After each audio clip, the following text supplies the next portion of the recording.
Welcome back to the archives, traveler. There is a truth known to all who survive what should have killed them.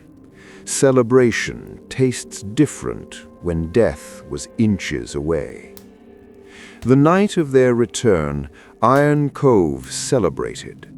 The central square was alive with fire and music. Long tables groaned under food and drink. Smiths, soldiers, refugees, children, all who had thought they would die, gathered to honor the four who had ended the siege. The quartet sat among them at the head table, surrounded by gratitude and relief. But they did not celebrate. Kaelister stared at his cup. Lear's bread sat uneaten. Valory's fingers never left her bow. Tharok's eyes scanned the crowd, expecting shadows. They smiled when addressed, nodded when toasted, but their minds were elsewhere. In the scorched wasteland, under the eclipsed sun, staring up at the shadow night. The feast continued long into the night, but the quartet left early. They rose one by one and walked back to their quarters. Behind them, Iron Cove celebrated. Ahead, sleep would not come easily. The next morning, the quartet met with the commander of the Silent Aberrant Company. Magnus and Bianca joined them in the war room. The commander gestured for them to speak. Kaelister described the sun going dark, the descent of the Wyvern, the army that surrounded them. Lear described the rider, armored in black plate that consumed light, jagged, spiked as if forged from hatred itself, horned helm with eyes that burned venomous green and purple. A cloak of shadow trailed behind, moving as if alive. In its hand, a blade radiating toxic green corruption. Valory added details: the void wyvern beneath, black obsidian scales, torn wings, eyes burning with the same venomous light, but it was not free. Spectral chains wrapped around its neck and limbs, an enslaved beast, broken, forced to serve. Tharok finished, the voice, cold, measured, as if it already knew everything about them. The war room was silent.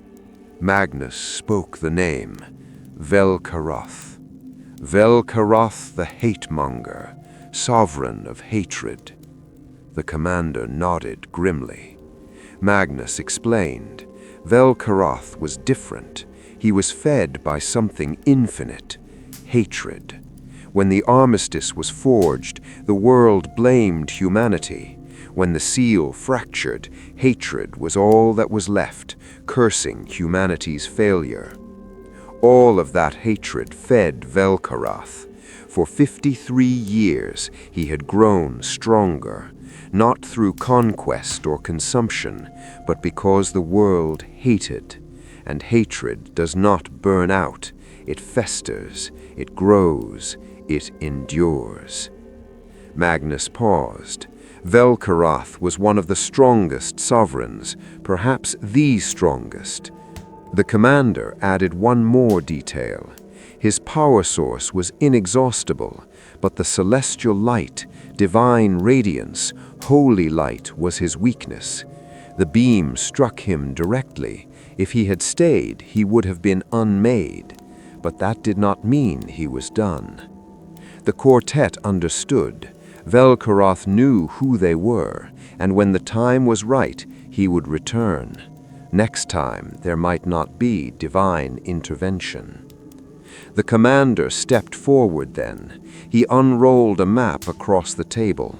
His finger traced a line from Iron Cove northward toward the Sun Vault. He explained what lay between. The road was not clear.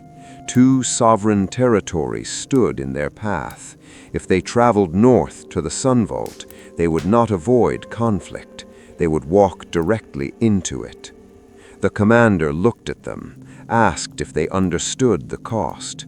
The quartet nodded. They had not come this far to turn back. The days that followed were slow. The commander worked to arrange transportation north. The Sun Vault was weeks away. Repairs had to be made at the docks after the siege ended. Until then, the quartet waited. They stayed at the cracked cauldron, the same corner table, the same quiet. But the atmosphere was different. Before they had been strangers, now they were heroes. People approached, thanked them, offered drinks, asked for stories.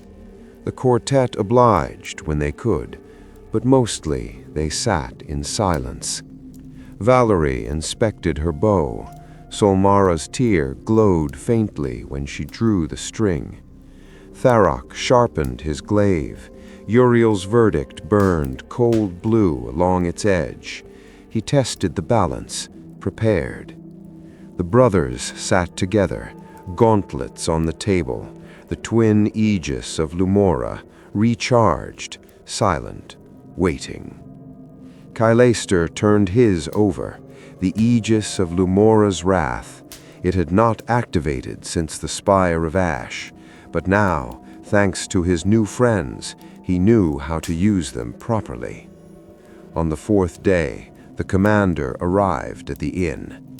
He stood in the doorway, rain dripping from his cloak. He looked at the quartet, nodded. "It's ready." The quartet rose, gathered their weapons, their packs. The journey north was about to begin.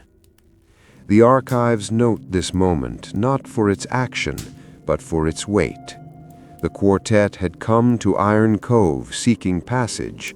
They stayed to end a siege, killed a sovereign, survived an ambush, been saved by something they did not understand. And now they were leaving. But the road ahead was more dangerous. Velkaroth the Hatemonger knew their names, knew their deeds, and hatred once earned does not forget. The Sun Vault waited in the north, the armistice waited within, and somewhere between Iron Cove and that destination, the Shadow Knight would be waiting. 2 more sovereign territories lay in their path, 2 more obstacles, 2 more fights they could not avoid. The quartet stepped out into the rain. Behind them, Iron Cove stood whole, saved, safe. For now.